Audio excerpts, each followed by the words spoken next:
السلام علیکم، آپ دیکھ رہے ہیں ویکینڈ وتھ فائزہ. میں ہوں آپ کی ہوسٹ فائزہ بخاری. ویورز، آج ہم آپ کی ملاقات جس شخص سے کروانے جا رہے ہیں وہ ایک ایکٹیوسٹ ہیں، پاکستانی پالیٹیشین ہیں. ان کا تعلق وزیرستان کے محسود قبیلے سے ہے، لیکن وہ کراچی میں رہائش پذیر ہیں. فکسٹ کے بانی ہیں اور پاکستان تحریک انصاف کے کراچی سے MNA ہیں اور اقرا یونیورسٹی سے بزنس ایڈمنسٹریشن میں ماسٹرز کی ڈگری حاصل کر رکھی ہے. اور میرا خیال ہے اب مجھے آپ کو بتانے کی ضرورت نہیں ہے کہ آج ہم آپ کی ملاقات کس شخصیت سے کروانے جا رہے ہیں. تو آج ہم آپ کو ملوانے جا رہے ہیں عالمگیر خان صاحب سے. السلام علیکم. جی وعلیکم السلام. کیسے ہیں آپ؟ الحمدللہ. آپ کا بہت شکریہ. سب سے پہلے تو آپ نے ہمارے پروگرام کے لیے وقت نکالا. جزاک اللہ آپ کا. اچھا، آپ کا تعلق وزیرستان کے محسود قبیلے سے ہے اور لیکن آج کل کراچی میں رہائش پذیر ہیں، تو آپ نے وزیرستان میں ٹائم گزارا؟ نہیں، ایسا ہے کہ میری پیدائش، میری سکولنگ، میرا سارا براٹ اپ، کالج، یونیورسٹی سب کراچی سے، بلکہ میرے والد صاحب کی سکولنگ کراچی سے. میرے گرینڈ فادر دادا کا بزنس کراچی میں تھا. 50s میں ہمارے گرینڈ فادر آباء و اجداد کراچی آئے، روزگار کے لیے آئے وہاں، پھر وہیں سیٹل ہو گئے. اور PIB کالونی میں ہماری رہائش تھی. اس ٹائم آبادی بہت کم تھی کراچی کی، تو یہ PIB وہ علاقہ تھا جہاں کافی لوگ آباد تھے اور سرکاری کوارٹرز تھے، تو وہاں ہماری رہائش تھی. تو اور بزنس بھی وہیں تھا، تو الحمدللہ وہاں سے کرتے کرتے تو میں وزیرستان، میرا بیک گراؤنڈ بالکل وہاں سے میرا تعلق ہے. اور آباء و اجداد ہمارے وہاں آج بھی گھر ہیں، ریلیٹیوز ہیں، اور اکثر آنا جانا بھی رہتا، لیکن میں خود کو کراچی والا کنسیڈر کرتا. اچھا، ظاہر سی بات ہے اگر آپ کے دادا کا بھی ادھر بزنس تھا، ادھر ہی تھے سب لوگ، تو جسے کہتے ہیں نا پنجابی میں جم پالی ساری کراچی کی ہو گئی ہے، تو پھر ادھر وزیرستان سے کیا تعلق. اچھا عالمگیر صاحب، سب سے پہلے تو اپنے ابتدائی زندگی کے بارے میں بتائیں کہ کراچی میں پیدا ہوئے، بچپن کیسا تھا، تعلیم کہاں سے حاصل کی، گھر کا ماحول کیسا تھا، پیرنٹس کے کتنے لاڈلے تھے؟ میں جیسے بتایا کراچی میں ہی ایک سکول ہے شاہین پبلک سکول، وہاں سے میں نے میٹرک کیا، پھر بیریا کالج سے انٹر کیا، پھر BBA اور MBA جو ہے اقرا یونیورسٹی سے کیا. اور اس دوران مجھے میں پہلے BBA ادھر سے زیبس سے کر رہا تھا، اور میرے پاس یہ آپشن تھا کہ وہاں جو میرا جو کورس تھا وہ 3 سالہ ایک کورس ہوتا ہے، جس کا تیسرا سال یونیورسٹی آف ویلز UK میں ہونا تھا. وہ پورا جو کورس تھا، پروگرام تھا، وہ نیو پورٹ یونیورسٹی ہے ویلز میں، وہاں سے ایفیلیٹڈ تھا. تو چونکہ مجھے باہر جانا نہیں تھا اس وقت، اور میں نے وہ پروگرام وہاں سے سوئچ کیا اقرا یونیورسٹی سے، پھر MBA وغیرہ کیا. اور گھر میں ماحول والد صاحب کی ہمیشہ سے ترجیح پڑھائی اور اسی طرف رہی کہ یعنی بچوں کی تربیت پہ، ان کی زندگی کا مقصد صرف بچوں کی تربیت تھا، چاہے وہ بیٹے تھے بیٹیاں تھیں. اور ایسے میں ہمارے علاوہ ان کی کوئی ترجیح نہیں تھی. اور یہی تھا کہ لاڈلے تو تھے ہم، لیکن والد صاحب کے بہت کلوز تھے، دوستوں کی طرح تھے، اور ہم ان کو ہنسی مذاق کرنا، اور تو یہ سلسلہ چلتا. تو کتنے بھائی بہن تھے آپ لوگ؟ میرا ایک بڑا بھائی ہے، مجھ سے 2 سال بڑا ہے، بزنس وغیرہ سب وہ دیکھتا ہے، اور باقی 4 چھوٹی بہنیں. اچھا جی، تو پھر آپ لوگ تو لاڈلے ہوئے. ایسے ہی ہے. بہنوں کے لاڈلے ہوتے ہیں، بھائی تو ویسے بھی پیارے ہوتے ہیں، لاڈلے ہوتے ہیں. اچھا، تو اماں ابا میں سے زیادہ اٹیچ آپ کس کے ساتھ تھے، اماں کے ساتھ یا بابا کے ساتھ؟ والد صاحب کے ساتھ، اور امی کے ساتھ بھی. امی کے ساتھ میں زیادہ تھا، اور لیکن والد صاحب کے ساتھ تو دونوں کے ساتھ ہی کہہ لیں. والد صاحب تو اب چونکہ وہ 1 سال پہلے ایک حادثے میں وہ شہید ہو گئے، لیکن ہم والد صاحب کے ساتھ بھی کلوز تھے، اور بالخصوص میں والدہ کے ساتھ بھی کلوز تھا. تو بزنس پڑھنے کا خیال کیسے آیا؟ یہ اماں ابا کے پریشر پہ آپ نے پڑھا، یہ سوچ کے کہ فیملی کا بزنس ہے تو میں نے اس کو آگے لے کے جانا ہے، یا خود سے اس کو چوز کیا؟ اچھا، حقیقت یہی ہے کہ یہ والد صاحب کا پریشر تھا، ورنہ میری خواہش انٹر کے بعد میں پولیٹیکل سائنس IR وغیرہ پڑھنا چاہتا تھا، اور میری خواہش تھی کہ میں CSS کر کے پولیس جوائن کروں، اور پولیس یا کوئی بھی ایسی پبلک آفس میں جاؤں، اور جہاں لوگوں کو صحیح کرنا چاہتے تھے، اداروں کو. والد صاحب پوچھتے تھے کہ بھئی مقصد کیا ہے، تو میں کہتا تھا کہ ڈنڈا چاہیے جس سے میں کچھ ٹھیک کر سکوں، ہاتھ میں ڈنڈا چاہیے. تو وہ کہتے تھے کہ میں نے یہ دیکھا، ان کا مقصد یہ تھا کہ حرام حلال کی تمیز کھو بیٹھو گے، اور جہاں تم حرام نہیں کرو گے تو وہاں تمہارا دوست کوئی نہیں ہوگا، اور تم ترقی نہیں کر سکو گے، اور وہ ڈنڈا کس کام کا جو دوسرے کے کہنے پہ چلے۔ تو یہ ان کے بات تھی، انہوں نے کہا آپ اپنا بزنس وغیرہ کریں، اور پھر اسی دوران میں نے ان سے خواہش ظاہر کی کہ میں تحریک انصاف کی اسٹوڈنٹ آرگنائزیشن تھی ISF، تو میں نے ان سے خواہش ظاہر کی کہ میں یہ جوائن کرنا چاہتا ہوں، تو انہوں نے بالکل اجازت دی اس شرط پہ کہ آپ اپنی پڑھائی کمپرومائز نہیں کریں گے، جہاں پڑھائی کمپرومائز ہوئی تو پھر میں اس سے روکوں گا، آپ نے ISF کو کب جوائن کیا؟ 2009 میں۔ 2009 میں، ٹھیک۔ میں غالباً 19 سال کا تھا جب جوائن کیا۔ اچھا، مطلب شروع سے ہی پاکستان تحریک انصاف کی طرف آپ کا رجحان تھا، ٹھیک ہے۔ اچھا، اب یہ بتائیں کہ یہ جو فکسٹ ہے اس کا آئیڈیا کیسے آیا؟ آپ کو شہرت تو اس سے ملی پہلے۔ حقیقت یہی ہے، میں حالانکہ 2009 سے PTI کا حصہ تھا۔ اچھا، اس ٹائم پارٹی چھوٹی تھی، مجھ جیسے نوجوانوں کو بڑا ایکسپوجر ملا اس چھوٹی جماعت میں، کیونکہ ہم عمران خان کے اس ٹائم قریب تھے۔ یہ وہ ٹائم تھا ISF کا جب KPK سے مراد سعید تھا، پنجاب سے فاروق حبیب تھا یا حسان نیازی تھا، سندھ سے میں تھا، اور میں کراچی کو پھر سندھ کو لیڈ کر رہا تھا۔ تو ہمیں مواقع ملے، ہم ایڈوائزری کاؤنسل کے ممبر تھے، ہم پارٹی کی CEC سینٹرل ایگزیکٹو کاؤنسل کے ممبر تھے۔ مقصد صرف یہ ہے کہ وہاں سے بڑی لرننگ ہوئی اور بڑا ایکسپوجر ملا۔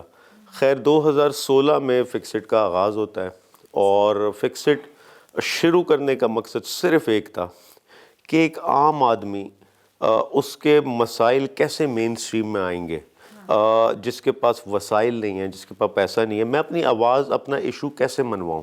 میرے پاس کوئی ہزاروں لوگ نہیں ہیں جلسہ جلوس کرنے کے لیے، میرے پاس کوئی پیسہ نہیں، میڈیا مجھے کیوں اٹینشن دے گا؟ تو ایسے میں ہم نے آئیڈیاز پر کام کیا۔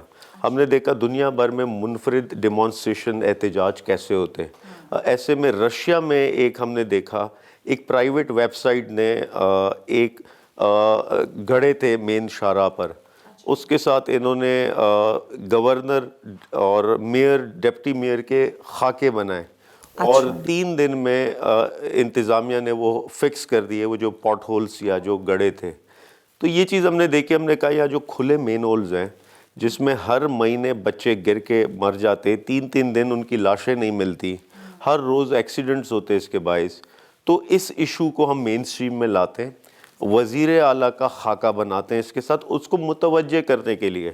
لیکن یہاں کیا ہوتا ہے، بجائے مین ہول فکس کرنے کے، وہ پوری انتظامیہ اسٹیٹ کی مشینری مجھے فکس کرنے نکل پڑی، تو پھر FIR کٹی، میرے لڑکوں کو اٹھایا وغیرہ۔ تو مقصد صرف یہ تھا کہ ایک عام آدمی، ایک نوجوان کو امپاور کرنا تھا، ایک عام کو خاص بنانا ہے، خاص کو عام کرنا ہے، اس تھیم، اس آئیڈیا کے ساتھ کہ ان لوگوں کو جواب دہ ٹھہرانا ہے۔ یہ ہمارے سرکاری ملازم ہیں۔ آج میں MNA تھا، ہوں ابھی بھی، خیر استعفیٰ دے دیا، لیکن میری تنخواہ عوام کے ٹیکس سے آتی ہے، میں ملازم ہوں ان کا، وہ مالک ہے۔ اس چیز کی لوگوں میں شعور، بیداری پیدا کرنی ہے کہ ان لوگوں کو، آج آپ سرکاری محکمے میں جائیں، کسی افسر سے ملیں تو آپ کو ایسا لگتا ہے یہ مالک ہے، میں شاید کوئی 3rd کلاس سٹیزن ہوں یہاں پہ۔ تو یہ شعور، بیداری پیدا کرنے میں ہم کافی حد تک کامیاب ہوئے۔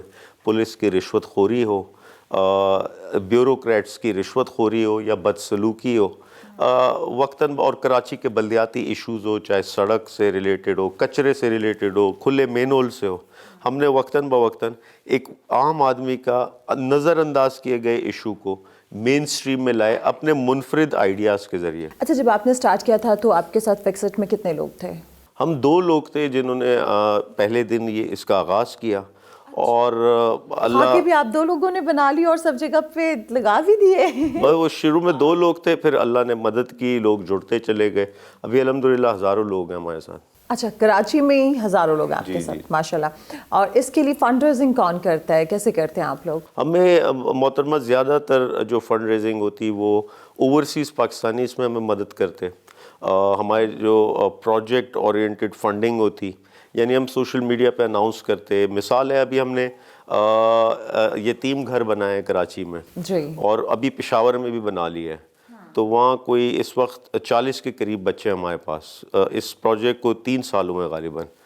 تو اس کے لیے پہلے ہم 3 تلوار کراچی میں ایک مین جگہ ہے, ایک شارہ ہے, وہاں میں خود بیٹھا کیمپ لگا کے, بلکہ وہ کیمپ کیا تھا, ٹریفک سگنل پہ کھڑے ہو کے ہم ایدی صاحب سے ہم نے انسپریشن لی تھی, جس طرح وہ روڈ کنارے بیٹھ جاتے اور چندہ کرتے. تو اسی انداز میں ہم نے باکس لے کے, میں خود گاڑی اور میرے ساتھ ٹیم تھی, ہم کوئی 40 دن ہم رمضان سے 10 دن پہلے ہم وہاں کھڑے ہوئے اور ہم نے وہاں سے کوئی 60 لاکھ روپے جمع کیے, اور بزنس کمیونٹی نے بھی ہمیں اس میں سپورٹ کیا اور اوورسیز پاکستانی نے سپورٹ کیا. تو وہ پروجیکٹ الحمدللہ آج آپریشنل ہے, وہاں بچوں کی کفالت کی جا رہی. میں صرف یہ بتا رہا ہوں کہ پروجیکٹ اورینٹڈ فنڈنگ ہوتی اور اس میں اوورسیز پاکستانی جو ریگولر بنیاد پہ ہمیں مدد کرتے ہیں. آپ کی پارٹی کے باقی لوگ بھی آپ کو سپورٹ کرتے ہیں؟ بالکل کرتے ہیں, بلکہ فکسڈ نام جو اس تنظیم کا رکھا, میں عمران اسماعیل جو اب سابق گورنر ہے سندھ کے, تو ان سے بڑی مشاورت میری ہوتی تھی کیونکہ پی ٹی آئی میں ایک واسطہ تھا ان سے, تو یہ تجویز بھی انہی کی تھی, فکسڈ جو نام ہے. اور لیکن ہم فیصلے میں بالکل آزاد ہیں, فکسڈ فیصلے اپنے خود کرتی ہے, آزاد ہے, خود مختار ہے. یہ نہیں ہے کہ وہ فیصلے وہاں سے امپوز ہوتے ہیں ہم پہ, لیکن چونکہ میرا پرانا واسطہ, دوستی اور وغیرہ سب ہے اور ایک عزت کا رشتہ ہے ان سے, تو مشاورت میں ہمیشہ کرتا ہوں. اچھا, اگر اس آرگنائزیشن کو اور بڑے پیمانے پہ جس طرح سے آپ یتیم بچوں کی کفالت بھی کر رہے ہیں اور باقی چیزیں بھی کر رہے ہیں, تو اگر اس کو آپ نے بڑھانا ہے تو خان صاحب, تو میں سمجھتی ہوں کہ اگر ایک دفعہ آپ کے ساتھ کسی جگہ پہ آ کے بیٹھ جائیں اور فنڈ ریزنگ اسٹارٹ کر لیں تو بہت ساری امداد آپ لوگوں کو مل جائے گی. محترمہ, ابھی الحمدللہ اللہ کے کرم سے, یہ اللہ کے کام ہے, وہ کام لیتا ہے. ہمارے کوئی 8 سے 9 پروجیکٹس ہیں جس میں ہم گٹر کے ڈھکن لگا رہے ہیں, جگہ جگہ صفائی کر رہے ہیں. اس کے لیے ہمیں کراچی والوں نے ٹریکٹرز ڈونیٹ کیے ہیں, اور وہ سمبولک ہوتی وہ صفائی, کیونکہ ہمارا ٹریکٹر جہاں جاتا ہے انتظامیہ کو شرم, احساس, غیرت دلاتا. اور تیسرا, ہم پانی کے کنویں بنا رہے ہیں جگہ جگہ, تھر پارکر میں ہماری کیمپ مہم چل رہی ہے. اس کے علاوہ وہاں ہمارا ایک سکول تھا, وہ کووڈ کی وجہ سے بند ہو گیا, ابھی دوبارہ ہم کھول رہے ہیں اسٹریٹ چلڈرن کے لیے, وہاں ہماری خواتین جو ہے وہ ان کو پڑھاتی. اس کے علاوہ یہ ہمارا یتیم گھر ہے جہاں کفالت کی جا رہی بچوں کی. ہم شجر کاری کرتے, پودے لگاتے, سڑک کی ریپیئرنگ کرتے, جو یہ گڑھے ہوتے وہ ہمارے پاس کا سامان مشینری ہے, ہمارے رضاکار, ہم خود اس کو, جو خطرناک گڑھے ہوتے جو ایکسیڈنٹ کا باعث بنتے, اس کو ریپیئر کرتے. اور اس کے علاوہ جو ایسی آفت آتی جیسے کووڈ تھا یا سیلاب تھا, اس میں فکسڈ بڑھ چڑھ کے حصہ لیتی. تو یہ وہ چیزیں جو وقتاً بوقتاً ہماری آن گوئنگ چل رہی ہوتی ہیں, اور اس کے ساتھ پھر یہ احتجاج, آگاہی مہم وغیرہ وہ سب بھی ساتھ چلتے ہیں. اچھا, کراچی میں تو کیونکہ مسائل تو ہر جگہ ہی ہیں, تمام چھوٹے بڑے شہروں میں پاکستان کے, کراچی میں بہت زیادہ ہیں. اور جس طرح سے آپ نے ٹوٹی پھوٹی سڑکوں کا ذکر کیا اور گڑھوں کا ذکر کیا, تو اب تک کتنے گڑھوں کو آپ لوگ ریپیئر کر چکے ہیں, اور کتنے آپ سمجھتے ہیں کہ اس سے جو کام آپ نے کیا, کتنے لوگوں کی جانیں بچ چکی ہیں؟ حقیقت, ویسے یہ سوال مجھ سے اکثر دوست کرتے, میڈیا بھی کرتا. حقیقت یہ, ہم نے ابھی تک اس کی کوئی, ہمارے پاس نمبرز نہیں ہیں, ہم نے اس کا کوئی ریکارڈ نہیں رکھا. لیکن میں یہ کہہ سکتا ہوں, ہر ہفتے میں 2 سے 3 جگہ ہمارا یہ ایکٹیویٹی جاری رہتی, اور وہ سوشل میڈیا پر ہم اس کو پوسٹ بھی کرتے, پبلش ہوتی, لیکن ہمارے پاس اس کا کوئی ریکارڈ نہیں ہے. اسے ریکارڈ رکھنا چاہیے آپ لوگوں کو. بالکل. آج بلکہ ابھی اس سال کے آغاز میں نے اپنی ٹیم کو کنوے کیا ہے کہ اب سے جو بھی یہ جو ہم سڑک کی ریپیئرنگ کرتے یا ڈھکن لگاتے, اس پورے سال کا ہم نے ریکارڈ مینٹین کرنا ہے, اور سال کے آخر میں وہ ہم جاری کریں گے. اچھا, کراچی میں ان سب مسائل کے ساتھ ساتھ وہ جو گند ہے, کچرا ہے, یہ ایک بہت بڑا مسئلہ ہے, اس کے لیے بھی آپ لوگ کام کر رہے ہیں؟ دیکھیں, اس کے لیے سب سے اہم چیز یہ تھی کہ یہ کوئی این جی او یا میں یا کوئی بھی کیمپین کی شکل میں آپ لوگوں میں آگاہی تو پھیلا سکتے ہیں, لیکن صفائی ایک ریگولر عمل ہے, یہ یاد رکھیں. یہ کیمپین سے حل نہیں ہوتا.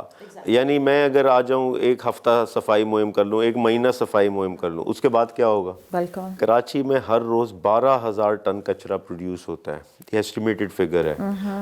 اس کو کچرے کو ٹھکانے لگانے کا کوئی بندوبست نہیں ہے۔ اس کچرے کو آپ کے گھر سے لینڈ فل تک پہنچانے کے لیے ابھی انہوں نے اتنے سالوں کے بعد کچھ نظام بنانے کی کوشش کی ہے۔ آج بھی کچرا وہاں سڑکوں پر موجود ہے، گھر کے باہر موجود ہے، اوپن پلاٹس پر، پلے گراؤنڈس پر موجود ہے۔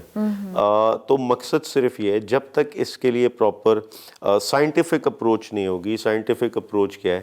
ڈور ٹو ڈور کلیکشن، اس کے لیے جو G T S garbage transfer station ہے وہ ہر مقام پر نہیں ہوں گے، اور پھر وہاں سے یہ لینڈ فل تک کچرے کو ٹرانسفر کرنا، یہ پوری ایک سائنس ہے جس پہ وہاں کام نہیں کیا جا رہا۔ حالانکہ ہمارے ہی احتجاج کے نتیجے میں انہوں نے چائنیز کمپنی کو بلایا اور ان کو ٹھیکہ آؤٹ سورس کیا گیا ہے وہاں چائنیز کمپنی کو کوئی 26 سے 28 dollar each ton Chinese company charge کر رہی ہے سندھ گورنمنٹ کو کچرا اٹھانے پہ، یعنی ان کو پرائیویٹائز کر دیا۔ لیکن حالات میں بہتری ہے کچھ؟ میں نہیں سمجھتا کہ کوئی بہت بہتری ہے، پہلے سے بہتر ہے، لیکن ابھی بہت گنجائش ہے کام کرنے کی۔ ابھی تک بھی ڈور ٹو ڈور کلیکشن پوری طریقے سے نافذ نہیں ہوئی ہے، یعنی گھر سے ہمارے کچرا نہیں اٹھایا جاتا۔ شہر بھی بہت بڑا ہے اور مسائل بھی بہت۔ تو مقصد صرف یہ ہے کہ یہ ہم نے سی ایم ہاؤس کے باہر ایک ڈیمانسٹریشن کی۔ مجھے جب ٹریکٹر ڈونیٹ ہوتا، کراچی والے ٹریکٹر دیتے، تو میں نے جگہ جگہ صفائی شروع کی اور میڈیا پہ اعلان کیا کہ اگر انہوں نے نہیں کیا تو ہم سی ایم ہاؤس کے باہر کچرا پھینک دیں گے۔ انہوں نے نہیں کیا۔ تقریباً 25 جولائی 2016 کو پھر میں وہاں کچرا لے کر گیا اور انہوں نے بڑا زبردست استقبال کیا۔ اسی وقت مجھے جا کے جیل میں ڈال دیا۔ تو مقصد صرف یہ تھا، وہ ایشو مین سٹریم میں آیا، لوگوں نے اس پر بات کرنا شروع کی، میڈیا نے اس کو ہائی لائٹ کیا، ان لوگوں کو جواب دہ ٹھہرایا۔ حالانکہ کچرا کوئی 2016 میں نہیں آیا ہوا، کچرا جب سے بلدیاتی نظام 2007 کے بعد انہوں نے ڈس فنکشنل کیا، اختیارات لیے، میئر کو بے اختیار کیا وغیرہ، تب سے کچرا سڑکوں پر ہے اور یہ بدحالی۔ اچھا 2007 سے پہلے کراچی صاف ستھرا شہر؟ 2007 سے پہلے نسبتاً بہت بہتر تھا وہاں۔ 2007 کے بعد یہ حالات؟ جی، وہاں کاؤنسلرز تھے، ناظمین تھے، جواب دہ تھے، الیکٹڈ لوگ تھے، گلی کوچے پر ان کی رسائی تھی، تو حالات بہت بہتر تھے۔ اس کے بعد کراچی جو ہے وہ اندھیروں کی طرف گیا۔ اچھا، آپ اس کا جو سمجھتے ہیں کہ بلدیاتی نظام جو ہے وہ ذمہ دار ہے۔ اچھا آپ مجھے یہ بتائیں کہ 2009 سے آپ پاکستان تحریک انصاف میں تو شامل تھے، پھر 2018 میں آپ کو ٹکٹ ملا پارٹی کی طرف سے اور آپ ایم این اے بنے، تو ابھی تک کا یہ سفر کیسا جا رہا ہے؟ ابھی تک بھی سیکھ رہا ہوں میں، اور سیکھنے کا عمل تو نہیں ختم ہوتا۔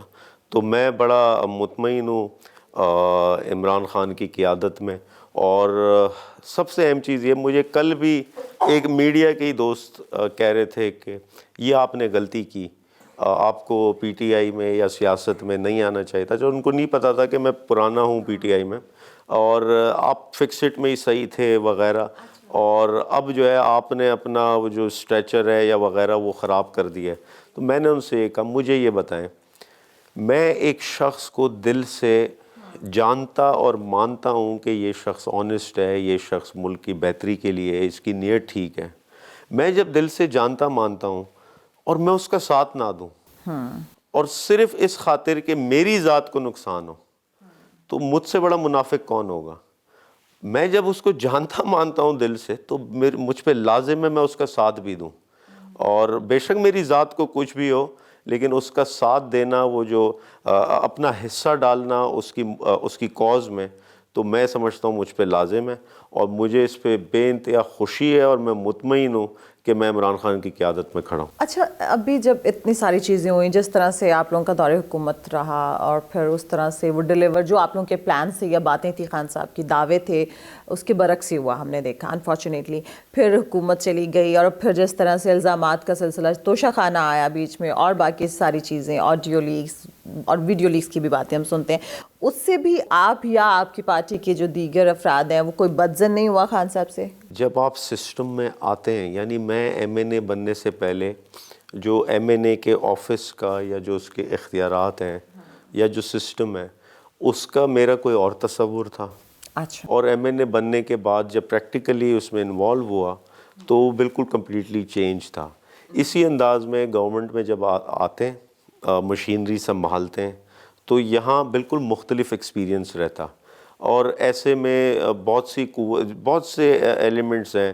یعنی اب بیوروکریسی ہے جو آپ نے تو نہیں بھرتی کرائے وہ لوگ پچھلے 20 سال سے بیٹھے ہوئے ہیں وہاں پہ. وہ آپ کے مطابق تو نہیں کام کرتے, ان سے کام لینا پڑتا ہے. وہ ایک بہت بڑا چیلنج تھا. ہر چیز میں ایک فرکشن تھی.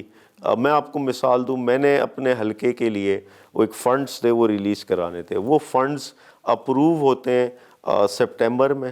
اپروو ہوتے وہ کاغذ ایک ڈپارٹمنٹ سے دوسرے ڈپارٹمنٹ جاتے, وہ مئی میں جا کے وہ فنڈ ریلیز ہوتے سپٹمبر سے اگلے سال کے مئی میں. اور جون میں ہمیں ملتے, 1 جون کو فنڈ ملتے اور 30 جون کو وہ فنڈ واپس چلے جاتے, بجٹ لیپس ہو جاتا. یہ نظام ہے اس ملک کا. اب اس گھسے پیٹے جو 70 سالہ نظام ہے اس کو ٹھیک کرنے کے لیے عمران خان کے پاس ایک تو اکثریت نہیں تھی کہ وہ اس طریقے سے ریفارمز کر سکتا, قوانین لاگو کر سکتا. اور کچھ قوتیں, اب تو چیزیں بڑی اوپن ہو گئی ہیں رجیم چینج کے بعد, سمجھ آ گیا لوگوں کو. سر لیکن اکثریت تو آپ ہی لوگوں کے پاس تھی. دیکھیں اکثریت, وہ کیا اکثریت جہاں ایک دروازے پہ کھڑا ہو کہ میرے یہ مطالبے مانو, دوسرا دروازے پہ کھڑا ہو کہ میری یہ منسٹری ہے مجھے یہ منسٹری دو. تو بلیک میلر سے بلیک میل نہیں ہونا چاہیے. تو یہ چیزیں آج سمجھ آ رہی ہیں. یہ چیزیں آج حکومت میں آنے سے پہلے میں سمجھ میں نہیں تھیں. نہیں, حکومت میں آنے سے پہلے ہمارے بہت سے جو دوست تھے ہمیں یہ لگتا تھا کہ یہ شاید اس کرپٹ نظام کے خلاف ہمارے ساتھ دے رہے ہیں. اچھا. وہ بہت سی قوتیں تھیں, اسٹیبلشمنٹ کی میں بات کروں, ہم سمجھتے تھے کہ یہ شاید اس کرپٹ نظام کے خلاف ہمارے ساتھ کھڑی ہے. لیکن آج اس کے بالکل برعکس ہوا. آج نظر آیا کہ یہی تحفظ دے رہے تھے ان کو, یہی لوگ تحفظ دے رہے تھے, اور آخر میں ہم ان کے دشمن نظر آئے. اور وہی کرپٹ ٹولہ کو سپورٹ کیا گیا, اسی ٹولے کو NRO دیا گیا.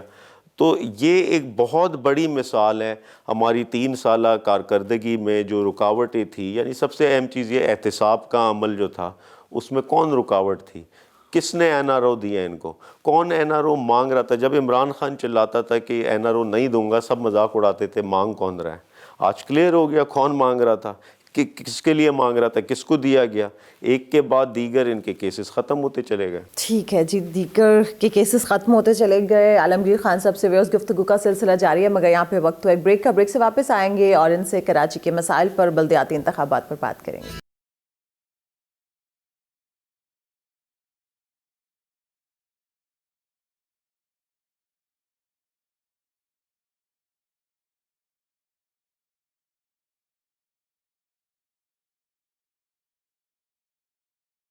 Welcome back. آپ دیکھ رہے ہیں ویکینڈ ود فائزہ. ہمارے آج کے مہمان ہیں عالمگیر خان صاحب.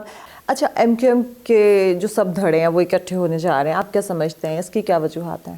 دیکھیں میں یہ سمجھتا ہوں, ایک تو یہ خیر ان کا رائٹ ہے, وہ آپس میں اکٹھے ہوتے وغیرہ.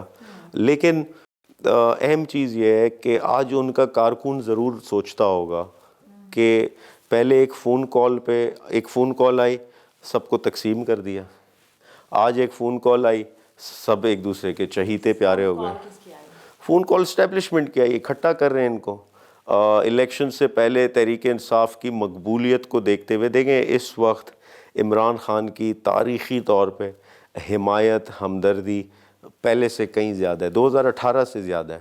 آج ہم جہاں بائی الیکشن ہو رہے ہیں, پنجاب میں ہم اکثریت سے جیتے, کراچی میں عامر لیاقت مرحوم کی نشست پہ ہم نے اکٹھے, ایک جماعت نے 13 جماعتوں کو شکست دی وہاں PDM کو, اور پھر کورنگی میں ہم جیتے.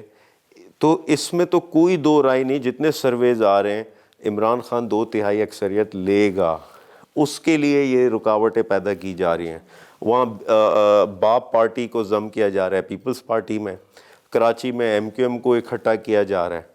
لیکن یہ بلیسنگ ان ڈسگائز ہوگی, یہ آپ دیکھیں گے یہ ہمیں فائدہ دے گا. یہ چیزیں ان کا کارکن, ان کا ووٹر سوچتا ہے یار کل تک ایک دوسرے کو برا بلا کہہ رہے تھے, اور آج جو ہے وہ الیکشن سے چند ماہ پہلے آپ سب ایک دوسرے کے پیارے چہیتے ہو گئے. تو آپ سمجھتے ہیں کہ اس گٹھ جوڑ کے نتیجے میں آپ لوگوں کا پی ٹی آئی کا ووٹ بینک کم ہوگا یا زیادہ ہوگا؟ دیکھیں ہمارا بہت زیادہ ہوگا. اس کی ریزن ہے یہ کوئی پی ٹی وی والا دور نہیں ہے, نہ کوئی ایک اخبار والا دور ہے کہ لوگوں کو پتہ نہیں ہے. لوگوں کو سب نظر آتا ہے, لوگ گھاس نہیں کھاتے. یہ جو لیبارٹری میں ایکسپیریمنٹس اور تجربے ہوتے ہیں کہ اچھا اس کو یہ کر, اس کو یہاں کر دیا, اس کو یوں کر دیا, یہ راتوں رات چیزیں بدل دینا, لوگ نہیں ایکسیپٹ کرتے. اور سب سے رجیم چینج سے بڑی مثال کیا ہے, آپ مس کیلکولیٹ کر جاتے ہیں. تجربے نہ کریں مزید, عوام پہ چھوڑ دیں. آپ متحمل نہیں ہے اب, عوام پہ چھوڑ دیں, وہ عوام خود ایکسپیریمنٹس کرے. عوام طے کر لینا کس کو ووٹ دینا ہے کس کو نہیں. تو یہ میک اینڈ بریک کرنا, اس کو ادھر کر دینا اور لوگوں کی وفاداریاں تبدیل کرنا وغیرہ, تو یہ سلسلہ آج بھی جاری ہے. 15 جنوری کو بلدیاتی انتخابات ہوتے دکھائی دے رہے ہیں. دیکھیں آج ایم کیو ایم کو سب سے زیادہ ان کے بیانات شروع ہو گئے ہیں, وہ جگہ جگہ مل بھی رہے ہیں اور حلقہ بندیوں کی وہ بات کر رہے ہیں. سب سے زیادہ پرابلم اس وقت ایم کیو ایم کو ہے. اس کی ریزن میں بتاؤں, یہ کیوں بھاگنا چاہ رہے ہیں اس الیکشن سے. کیوں؟ 246 یونین کاؤنسلز ہیں کراچی میں ٹوٹل. ایم کیو ایم کے کینڈیڈیٹ صرف 150 یونین کاؤنسلز میں ہیں, باقی فارغ ہیں. اس وقت سب سے زیادہ ویک جماعت اگر کوئی ہے وہ ایم کیو ایم ہے. اور باقی یونین کاؤنسل میں کس کے کینڈیڈیٹس آتے ہیں؟ سب سے زیادہ تحریک انصاف کے 246 میں سے 241 یونین کاؤنسلز پہ ہمارے امیدوار لڑ رہے ہیں. سب سے بڑی جماعت ابھر کے سامنے آئی ہے. تو ان چیزوں سے وہ خوف زدہ ہیں. اس بلدیات میں جو اگر الیکشن ہوتے تو جو میسج جائے گا ان کی شکست کا, وہ ایم کیو ایم کے بہت نقصان دے گا. تو اس خوف سے وہ اس الیکشن سے بھاگنا چاہ رہے ہیں. اور بڑی بدقسمتی ہے کہ یہ الیکشن 2 بار پہلے بھی ملتوی ہوا. اس وقت ووٹر میں مایوسی ہے, ووٹر میں کوئی دلچسپی نہیں. آپ دیکھیں گے ٹرن آؤٹ بہت کم ہوگا. کینڈیڈیٹس جو ہیں وہ اخراجات کر کر کے تھک گئے. وہ 2 بار ان کے پیسے بھی لگے, کیمپین ہوئی, اس بار محنت بھی کی. ملتوی ہونے کے امکانات ہیں. آج بھی لوگوں کو اعتبار نہیں ہے, نہ کینڈیڈیٹ کو اعتبار ہے نہ ووٹر کو اعتبار ہے. اچھا. اور کیونکہ پہلے بھی 2 دن پہلے 2 دن بعد الیکشن ہے, 2 دن پہلے ملتوی کر دیے. ابھی اسلام آباد میں دیکھیں کیا ہوا, کورٹ نے کہہ دیا کہ آپ الیکشن کرائیں, پھر بھی نہیں کرائے. اور تو اب لوگ وہ اعتبار ان اداروں سے کھوتے جا رہے ہیں, اور یہ الیکشن کمیشن کو اس چیز کا احساس ہونا چاہیے. بالکل ٹھیک, احساس ہونا چاہیے. اچھا سر یہ بتائیں کہ بلدیاتی انتخابات کے حوالے سے ہمیں پاکستان تحریک انصاف اور جماعت اسلامی تو کراچی میں خاصی متحرک نظر آتی ہے. پاکستان تحریک انصاف کے بلدیاتی انتخابات کے حوالے سے کیا تیاری ہے؟ اور سیکنڈلی یہ کہ ابھی تک آپ لوگوں نے اپنا میئر نامزد نہیں کیا. آپ لوگ اگر میئر نامزد کرتے ہیں تو کس کو کریں گے؟ دیکھیں ہمارے پاس میئر کے لیے تقریباً 3 نام ہیں. ایک فردوس شمیم نقوی ہے, اپوزیشن لیڈر تھے. خرم شیر زمان ہے, ہمارے ایم پی ہیں, پارلیمانی لیڈر بھی ہیں. اور تیسرا اشرف قریشی. یہ 3 نام شارٹ لسٹ ہوئے تھے. اور اس میں سے ابھی دیکھنا یہ ہے کہ ایک تو سب سے اہم چیز یہ دیکھیں, ووٹ بینک عمران خان کا ہے, وہاں برانڈ عمران خان ہے ہمارا, اور اس برانڈ کو لے کر ہی ہم ووٹرز کو متحرک کرتے ہیں. تو ایسے میں اس وقت جو ساری توجہ ہے وہ یہ ہے کہ اکثریت یونین کاؤنسلز کیسے جیتنی ہے ہم نے. میئر تو اس وقت آئے گا. اچھا. اور اس کے لیے تیاری کی جا رہی, اس کے لیے سائنٹیفک اپروچ, اس کے لیے کیمپین اس طریقے سے ڈیزائن کرنا. یہ ضرور ہے ہم لیٹ ہیں, ہم کیمپین کرنے میں لیٹ ہیں, اس میں کوئی شک نہیں ہے. ہم کچھ جماعتیں ہیں, جماعت اسلامی ہیں, ان کی کیمپین ہم سے انہوں نے بہت جلدی شروع کی اور بہت اچھی شروع کی, اس میں کوئی شک نہیں ہے. ہم لیٹ کیوں ہیں؟ ہم یہاں پھنسے ہوئے تھے لانگ مارچ میں, ہم پھنسے ہوئے تھے رجیم چینج کے بعد جو ایک پوری مزاحمتی تحریک تھی, اس میں ہر بندہ ہمارا لگا ہوا تھا, تو اس وجہ سے ہمیں وقت نہیں ملا. لیکن ابھی چونکہ جو وقت ہے اس میں تیاری کی جا رہی. ہمارے کینڈیڈیٹس یونین کاؤنسل پہ وارڈ سطح پہ وہ نکلے ہوئے, ڈور ٹو ڈور کیمپین کر رہے ہیں. تو آپ دیکھیں گے کہ میئر تحریک انصاف کا ہی ہوگا, اور وہ پھر عمران خان نے ان 3 لوگوں میں سے ایک کو چننا ہے. ٹھیک. اچھا, اگر الیکشن سے پہلے ہم بات کریں کہ کراچی میں تو ہمیں خاصی گہما گہمی نظر آتی ہے. 2018 کے الیکشن کی بات کریں تو آپ لوگوں کو کثیر تعداد میں ووٹس ملے. قومی اسمبلی کی بھی آپ کی 15 کے قریب نشستیں تھیں, اور پھر صوبائی اسمبلی میں بھی آپ لوگوں کو اچھی خاصی سیٹس ملی.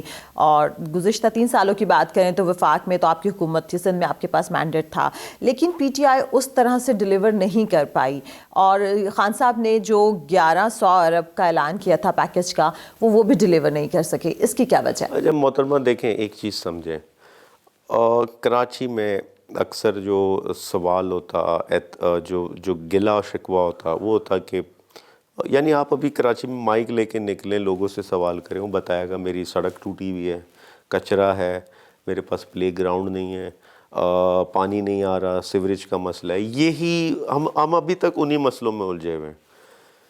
لاہور میں مجھے بتائیں اگر کہیں کچرا ہوتا ہے, سڑک ٹوٹی ہوتی, پانی نہیں ہوتا, سیوریج کا مسئلہ ہوتا, آپ لاہور کے جو ادارہ ہوتا, یا واسا ہوگا, ایل ڈی اے ہوگا, وغیرہ وغیرہ, آپ ان سے سوال کریں گے, یا جو صوبائی بلدیاتی منسٹر ہے جس کے پاس وہ تمام ادارے ہیں, آپ ان سے سوال کریں گے, یا وزیر اعظم سے سوال کریں گے؟ ٹھیک. اسی طریقے سے آپ کے لاہور میں میٹرو بس آئی, یہاں جو یہ بس تھی یا اورنج لائن تھی, یہ آپ کو وزیر اعظم نے لا کے دی یا چیف منسٹر نے لا کے دی؟ یہی وہ 18th امینڈمنٹ کے بعد تمام ادارے ڈیوالو ہو گئے, جو بلدیاتی ادارے تھے. آج وہاں پہ اچھا اداروں کی میں بات کیوں کرتا ہوں, دیکھیں فنکشن ادارے نے کرنا ہے, کیونکہ ادارے کے پاس مشینری ہوتی, سٹاف ہوتا, فنڈز ہوتے, وہ اپنا ریونیو جنریٹ کرتے. ایک شہری کا واسطہ ادارے کے ساتھ ہے ریگولر ڈیلی بیسس کی بنیاد پہ. میری سیوریج کی مینٹیننس ادارے نے کرنی ہے, وزیر اعظم نہیں آئے گا گاڑی لے کے اور ادھر سیوریج کی نکاسی کے لیے وہ سکشن مشین لگائے گا. وہ ادارے کا ایکشن آئے گا, وہ ٹھیک کرے گا. لیکن وزیر اعظم کیپٹن تو ہے نا. اچھا, اب میں اسی طرف آ رہا ہوں. میں صرف بتا دوں آپ کو, 18th امینڈمنٹ کے بعد تمام تر بلدیاتی ادارے سندھ میں پیپلز پارٹی کے پاس تھے. Karachi water and sewerage board, Sindh solid waste management, K M C جس کا کام میونسپیلٹی دیکھنا, D M C, K D A, S B C A, یہ سب ان کے پاس تھے, اور انہوں نے کچھ نہیں کیا. اب وزیر اعظم نے جو 1100 ارب کا اعلان کیا, 1100 ارب کے اعلان میں 625 ارب روپے کا شیئر وفاقی حکومت کا ہمارا تھا. بقیہ جو پیسے تھے وہ صوبائی حکومت کو دیے گئے ان کی اسکیمز اور پروجیکٹس کے لیے. 625 ارب روپے میں میگا پروجیکٹس تھے. یہ یاد رکھیں, میگا پروجیکٹ کا مطلب یہ ہے کہ وہ کوئی 1 سالہ 2 سالہ منصوبہ نہیں ہوتا, وہ بڑے منصوبے ہوتے ہیں اور ایکنک سے اپروو ہوتے ہیں. وہ جس میں K4 کا منصوبہ تھا, جو کراچی کو ایڈیشنل پانی دینا ہے, ادھر کنجر جھیل سے پانی آنا ہے کراچی کے لیے. KCR کا منصوبہ, کراچی سرکولر ریلوے, ان دونوں منصوبوں پہ کام شروع ہے, FWO کام کر رہی ہے. تیسرا منصوبہ نالوں کی صفائی, گجر نالہ, محمود آباد نالہ اور اورنگی ٹاؤن نالہ, ان تینوں کی صفائی کی گئی, انکروچمنٹ ختم کی گئی, اور کنسٹرکشن کی جا رہی ہے ان نالوں کی. اور اس پر بھی 2 نالے تیار ہیں, ایک پہ ابھی بھی کام کیا جا رہا. اس کے علاوہ گرین لائن کا منصوبہ تھا جس کو آپریشنل کیا گیا اور اس کے انفراسٹرکچر کی تکمیل کی گئی. یہ سب کام ان پیسوں سے کیا گیا. تو میں صرف یہ کہہ رہا ہوں کہ جو 1100 ارب کا اعلان تھا اس میں کچھ پروجیکٹس پر ابھی بھی کام جاری ہے, اور کچھ پروجیکٹس عوام نے دیکھے کہ ان کے سامنے کیے گئے. کراچی میں 14 MNAs تھے, پھر فیصل وارڈا چلے گیا تو اب 13 MNAs ہیں PTI کے. ایک MNA کے پاس کوئی ادارہ نہیں ہے. میرا بنیادی کام ہے لا میکنگ, لیجسلیٹر, قانون سازی کرنا. میرے پاس کوئی بلدیاتی ادارہ تو نہیں میرے نیچے, یا کوئی میں کسی ادارے کا DG MD تو نہیں ہوں جس ادارے نے فنکشن کرنا ہے وہاں پہ. تو لوگوں کو یہ سمجھنا ہوگا کہ MNA کا کام کیا ہے. یہ آگاہی ہونی چاہیے ایک ووٹر کے پاس کہ میں جس کو ووٹ دے رہا ہوں اس کا کام کیا ہے, اس کا مقصد کیا ہے, میں ووٹ کیوں دے رہا ہوں اس کو. تو بدقسمتی سے یہ آگاہی نہیں. دوسرا, میڈیا نے, چونکہ میڈیا ہمارے خلاف تھا اس وقت جب ہماری حکومت تھی, انہوں نے مس آپ گائیڈ لوگوں کے خلاف تھا. 100% میڈیا میں سمجھتی ہوں جتنا آپ لوگوں کی فیور میں تھا. میں آپ کو بڑی سمپل سی مثال دوں. انہوں نے میرے حوالے سے, ایک چینل ہے میں نام نہیں لیتا, انہوں نے میرے حلقے کی ایک پیکج رپورٹ بنایا, دکھاتے ہیں کہ فلاں حلقے میں سیوریج بہہ رہا ہے, سڑکیں ٹوٹی ہوئی ہیں, کچرا پڑا ہوا ہے, پورا ایک منظر دکھایا, اور پھر آخر میں کہتے ہیں MNA کا ہے. بھائی MNA کا آپ یہ مجھ سے ضرور پوچھو کہ اگر میں پارلیمنٹ میں نے حاضری نہیں لگائی، پارلیمنٹ کی قانون سازی کے عمل میں پارٹیسپیٹ نہیں کیا، کسی لیجسلیشن کا مجھے علم نہیں، تو اس پہ مجھ سے سوال کریں، وہ میرا حق ہے، میں جواب دہ ہوں اس کے لیے، جو میری جاب ڈسکرپشن ہے۔ اب ایک چیز کا میرے پاس مینڈیٹ نہیں ہے، ایک چیز میری جاب ڈسکرپشن میں موجود نہیں ہے، آپ بلا وجہ صرف میری ذات کو تنقید کرنا یا مجھے خراب کرنے کا لیے وہ کرنا۔ ہاں، اگر ان ایشوز کی ترجمانی میں پارلیمنٹ میں نہ کروں تو مجھ سے سوال کریں، اگر ان ایشوز پہ میں احتجاج نہ کروں، پھر ہوا کیا؟ وہی گٹر کا پانی میں نے سی ایم ہاؤس کے اندر پھینک دیا احتجاج کے طور پہ بطور ایم این اے، کیونکہ وہ ادارے سنتے نہیں تھے ہماری۔ تو میں نے اپنے احتجاج بھی کیے ہیں، جس کے نتیجے میں بطور ایم این اے میں جیل بھی گیا ہوں، اور مقصد صرف یہ تھا بطور ایم این اے کراچی کی نمائندگی کی اچھا ہم نے۔ سر، کراچی میں ہمیں پاکستان تحریک انصاف بٹی ہوئی نظر آتی ہے، علی زیدی صاحب کا علیحدہ گروپ ہے، عمران اسماعیل صاحب کا علیحدہ گروپ ہے، فیصل وابڈہ صاحب ویسے ہی پی ٹی آئی کو چھوڑ کے چلے گئے، تو 2023 کے الیکشنز میں آپ پی ٹی آئی کو کہاں دیکھ رہے ہیں؟ دیکھیں، اگین گروپس ہونا، اختلاف ہونا، رائے کا اختلاف ہونا، ڈفرینس آف اوپینین وغیرہ، یہ ایک جمہوری پارٹی کی خوبصورتی ہوتی ہے۔ یا تو آپ یہ کہنا کہ ایک فاشسٹ پارٹی ہو، یا کوئی ڈکٹیٹر بیٹھا ہو اور اس کے ہاتھ میں ڈنڈا اور سب کو بولے کہ ایک ہی لائن فالو کرو، اور کسی کی کوئی مجال نہ ہو اف کرنے کی۔ یہاں پہ لوگوں کی رائے ہے، اور یقیناً لوگوں کے گروپس بھی ہوتے ہیں سیاسی جماعتوں میں، لیکن انلیس وہ پارٹی ڈسپلن کو توڑتے نہیں، کوئی وائلیشن نہیں کرتے، عمران خان کی پالیسی کے خلاف نہیں جاتے، تو ٹھیک ہے، وہ اس میں کوئی حرج نہیں۔ لیکن میں آپ کو ایک بات بتاؤں، عمران اسماعیل یا علی زیدی، ان کا آپس میں بہت اچھا تعلق ہے، بہت گہرا تعلق ہے، بہت پرانے دوست ہیں۔ یہ غلط تاثر دیا گیا، اور ان کی ہاں ورکنگ سٹائل مختلف ہے دونوں کا، دونوں مختلف انداز میں کام کرتے، تو ایسا ہرگز نہیں ہے۔ اور لہٰذا 2023 میں دیکھیں، ایک آپ کی پلاننگ ہوتی، ایک اللہ کی بے پلاننگ۔ شک۔ رجیم چینج میں آپ نے دیکھ لیا کہ کیا مس کیلکولیٹ کیا گیا، اللہ کی کیا پلاننگ تھی۔ عمران خان ان کی نظر میں ختم ہو چکا تھا، تحریک انصاف دفن ہو چکی تھی ان لوگوں کی نظر میں، اور پھر جس طرح عوام نکلی 9 اپریل کے بعد، اور جس طرح مزاحمت کی لوگوں نے، تو یہ 2023 میں بھی پھر سے یہی ہوگا، یہ مس کیلکولیٹ کریں گے، یہ اپنے ادھر ادھر یہ ایم کیو ایم کے کبھی اس ٹولے کو ملا دیا، کبھی اس کو ملا دیا، یہ کھچڑی پکائیں گے، لیبارٹری میں تجربے کر رہے ہوں گے، اور آپ دیکھیں گے اللہ کی پلاننگ، عمران خان پھر آئے گا اکثریت سے۔ صحیح۔ اچھا سر، آخر میں ہمارا سیگمنٹ ہوتا ہے، میں آپ کے سامنے نام لوں گی، انفیکٹ آپ نے ان کی ایک ایک خامی اور ایک ایک خوبی بتانی ہے۔ جی۔ تو پہلا نام ہے عمران خان صاحب۔ عمران خان صاحب کی جو سب سے بڑی خوبی ہے، اب ایک تو نہیں بتا سکتا نا، یہ زیادہ۔ سر ایک ایک بتانی ہے، خامی بھی ایک بتانی ہے اور خوبی بھی ایک۔ اچھا، جو مجھے پسند ہے وہ دلیری ہے، آنیسٹی ہے، تو دلیری کہہ لیں۔ جو خامی ہے وہ یہ ہے، وہ جلدی ٹرسٹ کر جاتے لوگوں پر، اور جس کا ان کو اکثر نقصان رہتا ہے، اور یہ وہ خود بھی اعتراف کر چکے ہیں۔ تو لیکن میں بہت پہلے سے یہ چیز دیکھ رہا ہوں کہ وہ ہر بندے کو ٹرسٹ کر جاتے، اور وقتاً بوقتاً آپ نے دیکھا انہی لوگوں نے دھوکہ دیا۔ یہ خامی میں آپ شمار کر رہے ہیں، خوبی میں شمار؟ یہ خامی ہے۔ اور خوبی بھی ایک بتائیں۔ خوبی میں بتائی نا کہ دلیری ان کی سب سے بڑی خوبی ہے۔ مصطفیٰ کمال صاحب۔ مصطفیٰ کمال جو اس کی مجھے خوبی نظر آئی، وہ یہ نظر آئی کہ مجھے لگتا ہے کہ اللہ کا خوف ہے اس میں۔ اچھا۔ ہاں، یہ مجھے لگتا ہے، جو میں نے ان کی باتیں سنی، مجھے لگتا ہے اللہ کا خوف ان میں موجود ہے، اور اس بنیاد پہ فیصلے کرتے ہیں۔ اور جو خامی ہے وہ یہ ہے کہ جذباتی زیادہ ہیں۔ شہباز شریف صاحب۔ شہباز شریف کی خوبی کیا ہے؟ شہباز شریف کی اچھا، جو خوبی بتائی جاتی تھی وہ تو اب ساری ایکسپوز ہو گئی۔ جو بتائی جاتی تھی شہباز اسپیڈ اور پتہ نہیں کیا نعرے تھے، وہ تو سب ابھی آپ دیکھ لیں کہ کیا حالات ہو گئے ملک کے۔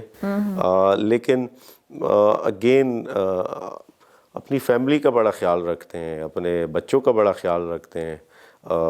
کوئی ایم این اے بننے آ رہا ہے ابھی حال ہی میں، کوئی منسٹر بننے آ رہا ہے, سب واپس آ رہے ہیں نا. جنید صفدر کا بھی میں سن رہا تھا, وہ بھی آ رہا ہے, آ گئے ہیں. وہ شاید ہمارا فیوچر پرائم منسٹر ہو. وہ سلمان جو ہے وہ شاید چیف منسٹر ہو ہمارا. تو یہ فیملی ہے, فیملی کا بڑا خیال رکھتے ہیں, یہ خوبی ہے ان کی. اور آخر میں آپ کا اپنا نام ہے, آپ نے اپنی ایک خوبی بتانی اور ایک خامی. خوبی تو بڑا ناجائز ہوگا کہ میں اپنی خوبی خود بتاؤں, تو وہ تو بڑا ناجائز ہوگا, وہ لوگوں پہ چھوڑ دیتے ہیں.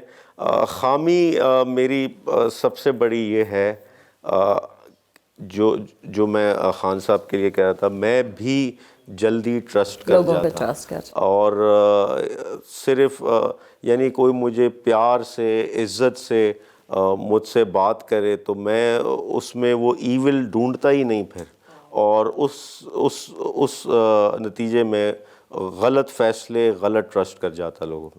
خوبی آپ نہیں بتائیں گے اپنی؟ بڑا ناجائز ہوگا. اچھا, میں نے بہت سو کی نہیں بتائی تو اپنی بھی بتانا ٹھیک نہیں نا. میں نے بلاول کی بھی نہیں بتائی, شہباز شریف کی بھی نہیں بتائی. نہیں, شہباز شریف صاحب کی تو آپ نے بتا دیا کہ فیملی کا خیال رکھتے ہیں. چلیں, عالمگیر خان صاحب بہت شکریہ. ویورز, آپ سب دیکھنے والوں کا شکریہ. امید کرتی ہوں آپ کو آج کا پروگرام اچھا لگا ہوگا. مجھے دیجیے اجازت اگلے پروگرام تک کے لیے. تب تک اپنے پیاروں کا خیال رکھیں. اللہ حافظ.